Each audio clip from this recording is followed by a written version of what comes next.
Rabuna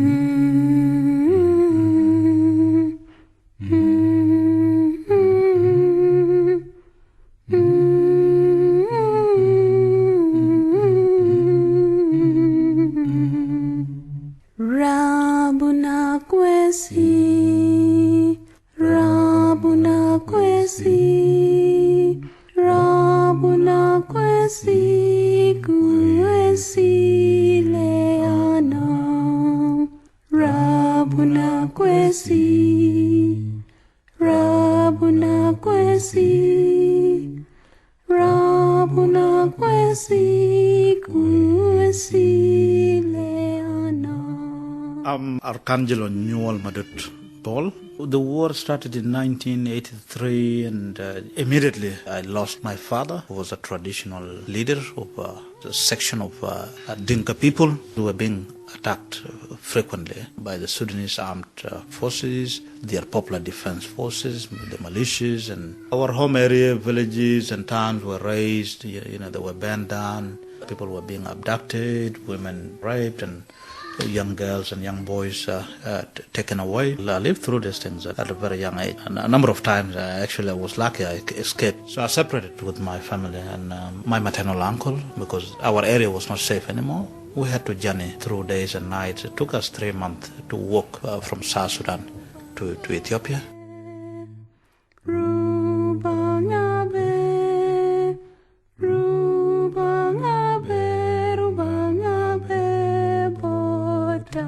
My full name is Aduda Kech. I'm 20. I have 5 brothers and 3 sisters. I left Sudan when I was 7, so I don't really remember much because I lived in Egypt for about 3 years and moved to Australia here. I arrived to Australia in 2003. I was 11 at the time and been here since then.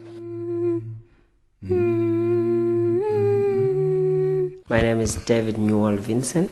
When I was about 7 years old, after the war broke out, all of a sudden there are a lot of corpses on the street and a lot of houses being burned down.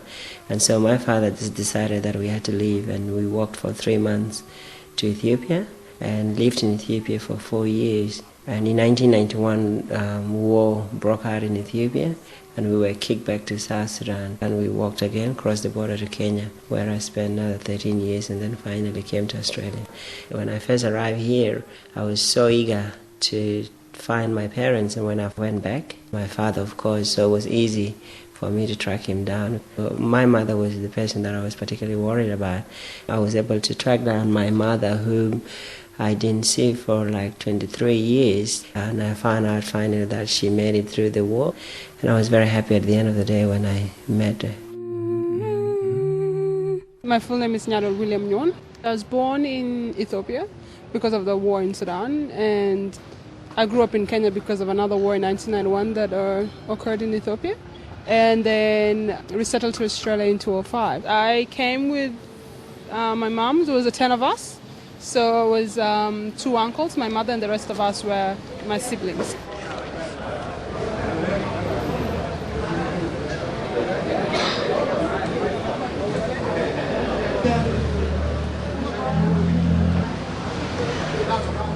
My name is Awan Kwet. I'm 37 from Southern Sudan, but I'm Israeli citizen.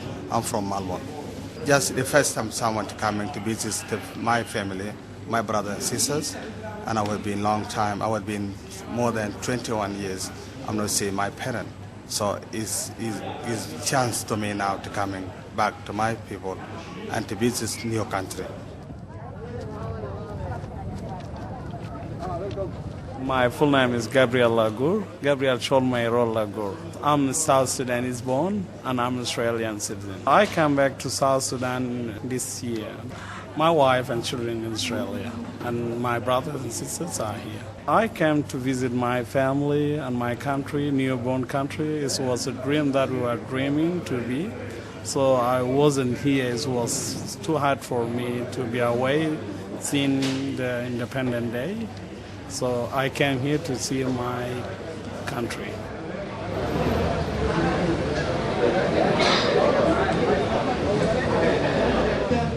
I'm Akosh Akwe Maniam. My dream has been to help people, help myself as well. Not that I'm abandoning Australia, because Australia is my home, my second home. My first home, I'm trying to come back here and share the knowledge that I have acquired in Australia with my South Sudanese fellow. And I've seen it that I can be more useful in South Sudan than in Australia.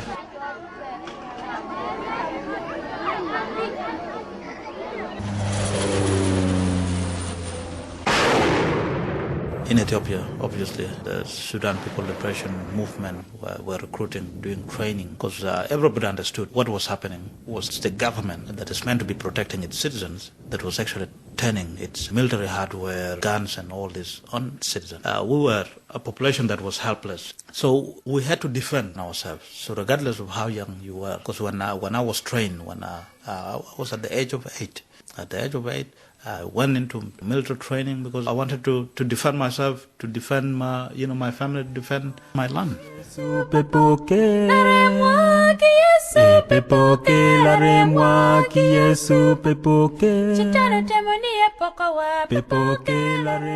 My father was one of the founding members of the SPLM. So, and I never knew my father because he spent so much of his time in the bush, literally, fighting. And whenever he comes, he'll pick someone up, and that was all. That was the maximum interaction you had with him. He'll pick you up and look in your face and say something and put you down. That was it. So for me, one of the reasons why I did go back in 2006 was I was hoping to go back and visit his grave site. But it didn't occur. And then I went back again to vote around December. And then I went back in June for the independence celebrations.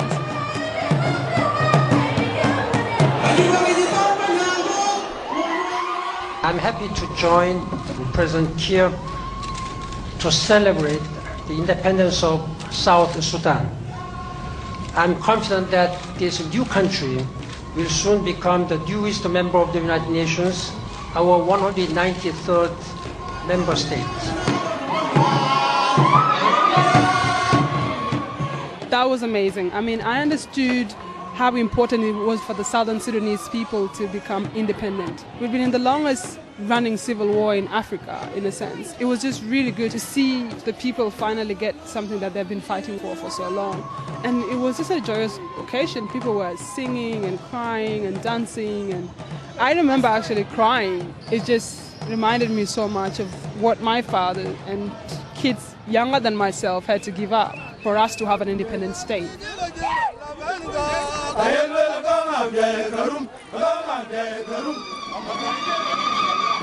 We are happy to be independent, to be our own country.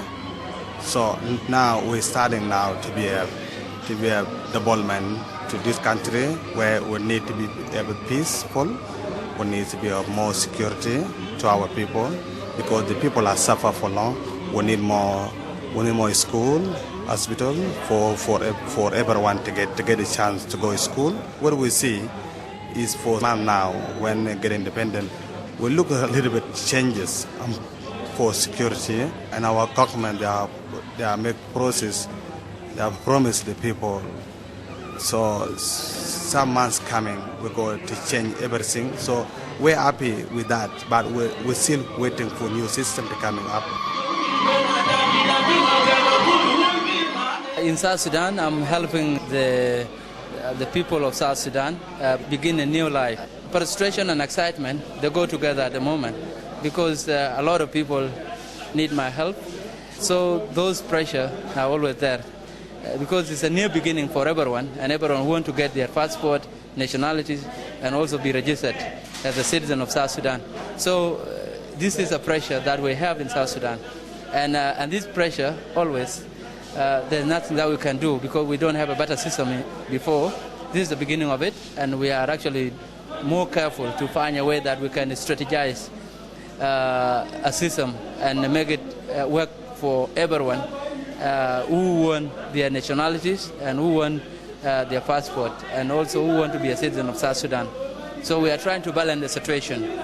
I know it is more pressure. Sometimes we work from morning until 1 a.m. Just to make sure we are satisfying our citizens. Pepoke la remwa ki Yesu pepoke. Pepoke la remwa ki Yesu pepoke. Pepoke wadwa ki Yesu pepoke. Pepoke wadwa ki Yesu pepoke. Pepoke wadwa ki Yesu pepoke. I'm happy because it was a dream. My grandparents and grandparents were dreaming to get an independent country like before because we have been marginalized by our Khartoum regime since independence in 1956. So now it's good we have our own country. Actually, it's the first time to be here. I've never been to Juba actually, but there are a lot of changes here. Schools. So this place was just like a fighting place. So now we become a country, and we hope better than this.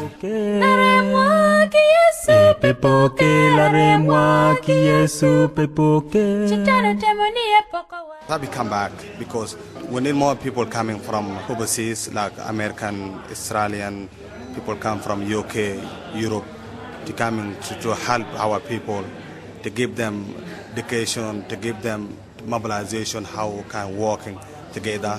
We need people to be volunteer to our own country to help those people, because those people, they don't have more experience how to develop the country.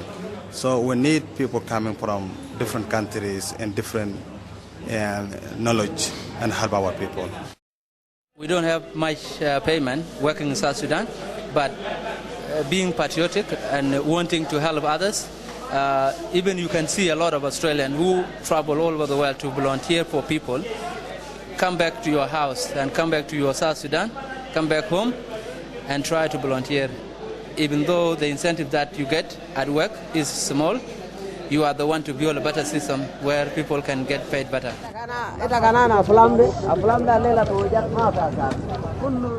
I will come back. I can work to help my country, and if I can do my own business, it's good.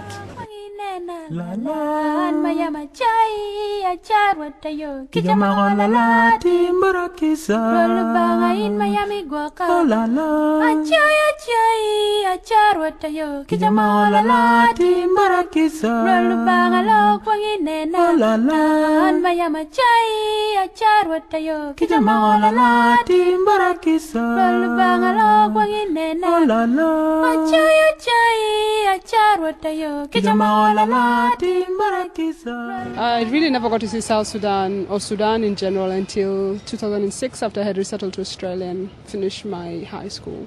The funny thing is, I actually did try pointlessly to try and capture what I was feeling at that moment, because I wanted to remember it after a point. And I think that was a totally bad mistake. I should have just taken it as it come, because at the end I realized I was just so much caught up in my own idea of trying to capture what was going to feel like that I didn't even understand what it felt like, So I think looking back, it's funny how after being in South Sudan for a while, I felt so much Australian. I was born in Ethiopia, I grew up in Kenya, I came to Australia, I'm a Sudanese. So it's like, I just did not feel what I thought I would feel, like, oh, this is my country, this is my home. Of course, like, when I go to Sudan, I'm like everybody else. So nobody is like, keep telling me, oh my God, you're so tall. It's like 10 ridiculously tall people just walk by. So it's not a big deal. Most of these young people, whether they are teenagers or people in their early 20s or even mid-20s, most of these people were born away from home. Some were born in northern Sudan, some were born in East Africa, Uganda, Kenya, Ethiopia. Some of them were born in Egypt and other countries. So you need to understand that, despite them being South Sudanese or being from small groups where they belong to, their journey has not been easy. As refugees, you go through a lot of challenges that are sometimes degrading to your own dignity as a person. Parents go through that. These young people, by the time when they arrived in Australia, already you come having gone through a lot. And in Australia, you again step into another culture. And as young people, they take to the new way of life quickly, because these kids have the right, the environment, in which they interact in terms of education or even in employment out there is very different from their home environment, and it creates internal conflict where you have this conflict in you, conflict of identity. Who am I? As a South Sudanese that was born in Kenya, do you see yourself as a Kenyan? Do you see yourself as a South Sudanese or a Sudanese? Do you see yourself as Australian? So all this, sometimes I think it takes a lot of strength and it takes a lot of soul searching for you to settle well with this identity crisis. I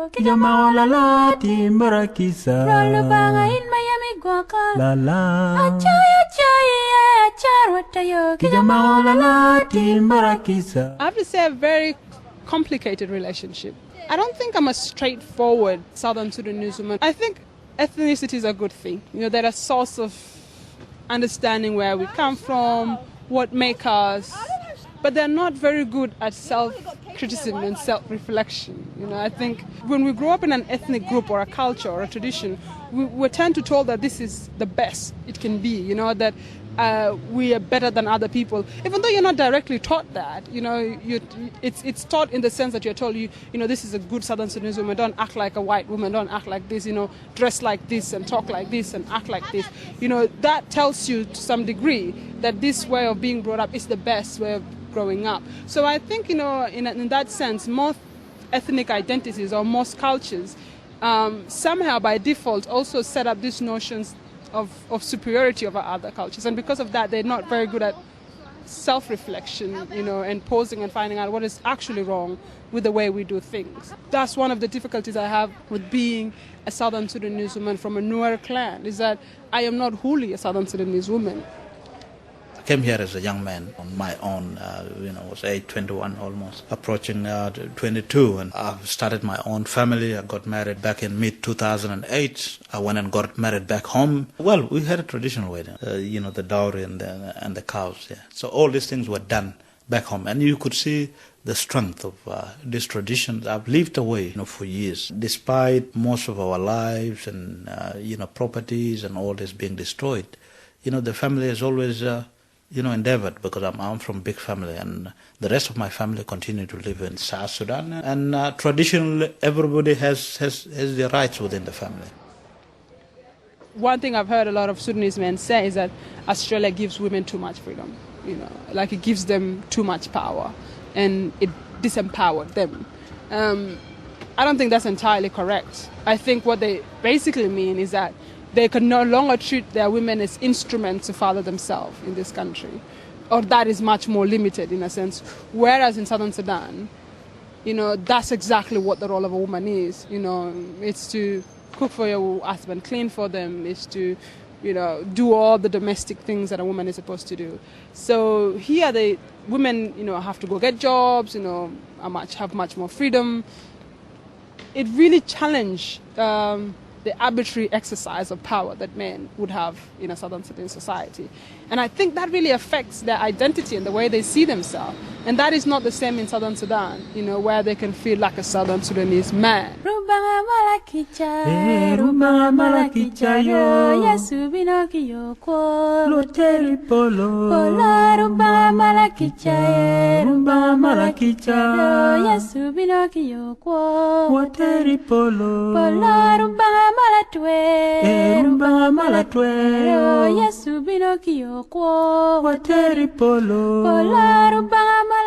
I mean, tradition is a big thing, and I could never get married if it wasn't in a traditional way. I have no choice; it has to be traditional. I'm not being racist or anything, but I can't marry an Australian boy. I'm just gonna have to stick to my culture, even though I do interact with them, and I have had lots of friends who are Australian, but I can't marry. Parents, I won't be allowed to. Yeah. Well, my father, he doesn't care what type of race that we want to fall into. He believes everyone's equal. But my mother will be a bit more disappointed because, the culture differences and stuff. And I basically just see myself in the same culture, marrying someone who's from my type. It's a really big struggle. And even going to try and get a job, and people would offer you marriage first instead of a job. I'm not desperate to get married. You can be my third wife. No, thank you. I'll pass. But it's interesting that here you are, qualified, a professional woman, wanting to get a job, and someone is willing much more to offer you, the fourth position of being his wife instead of, a job that actually qualifies for your skills. How much of who you are, especially if you're a woman, was dictated by a community that had these alternative ideas, so that you almost had to match everyone's single ideas of what a woman should do or what a good woman should do. Someone would be okay with you wearing a short skirt, the next minute you're walking down, so someone is coming up to you and saying, "Oh, you prostitute, why are you wearing that?" And it's like people have their own idea of what culture is, and they want to enforce it on you, especially if you are a woman. And I think a lot of Sudanese men who live here live because the systems and the condition over there are very conducive to them, compared to here in Australia, where the rights are much more balanced out. If you go to court in Southern Sudan, you have the right to your children if you're a man. You don't have the right to your children if you're a woman. Here, it's much more complex than that. I think it would have been different if I was a man, because men have much more freedom than women have. The funny thing is, people actually, when I go to Sudan, that's one of the things my relatives tell me. We're so sad you were born a woman. If only you were born a man, then, all these activities and all this energy would be put to good use. And so that I think explains a lot, that even my own relative wish I was born a boy, and they regret and mourn the fact that I was born a woman. My new country, Australia, I identify with it because they were the first people who made me to be a state person, because I was stateless. My own birth country, South Sudan, all the memories I have about the South Sudan is of war, violence, and all that. So I guess, in a way, I'm torn in between the two, but I find that I'm more Australian than anything because of the opportunities and privileges that I've obtained in this country.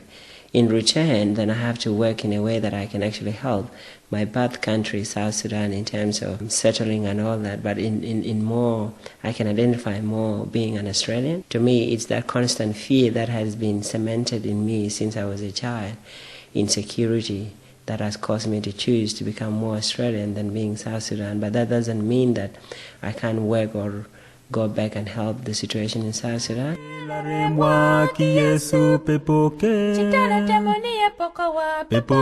Pride is a very big thing in my family. They try to always remind us of our home, even though we left early. They still keep reminding us about it, telling us how important it is. So I always keep in mind that one day I would like to go there, work, get married, and just live there one day. But for now, it's just getting my life straight and my education and just living in Australia for a while. But I will like to go back home and see what it's like. I'm going back this December, but I don't know what to expect. I don't know. But I am interested and I am up for it, because gotta love your background.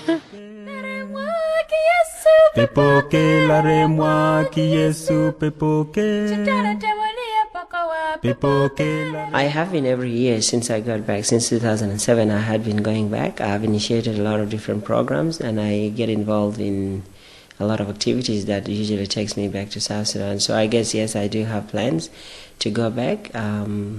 And even now, I have a lot of plans now to travel in September and in December, just following up on some of the programs that I'm working on. Just have to have a place where I can make it as my base, and I guess it's Australia. I think for me, I will be going back to South Sudan. It's part of my heritage, but I still owe a lot to Australia as well. I want to go back and really contribute into helping people meet basic things, and that's why I took the area that I took, the specialization that I took, social work, because I basically want to focus on addressing the basic problems, things that we would call basic human rights in countries like Australia and other Western countries. Unless I'm convinced, unless I've gone home and I'm convinced that I cannot help in any way to make lives better for those who have survived, for the civilian population of South Sudan, I cannot literally settle in this country and go on with my life. Because this journey, what people have been through, the losses that I've seen, what I've witnessed, all these things tell me that I was lucky and I survived for a reason. I don't see any other better judgment rather than to say that the reason is for some of us who are now left behind to continue to give back and continue the journey for which many people died. Remember, we lost up to 2.5 million people And that's not an easy loss. Those are huge numbers.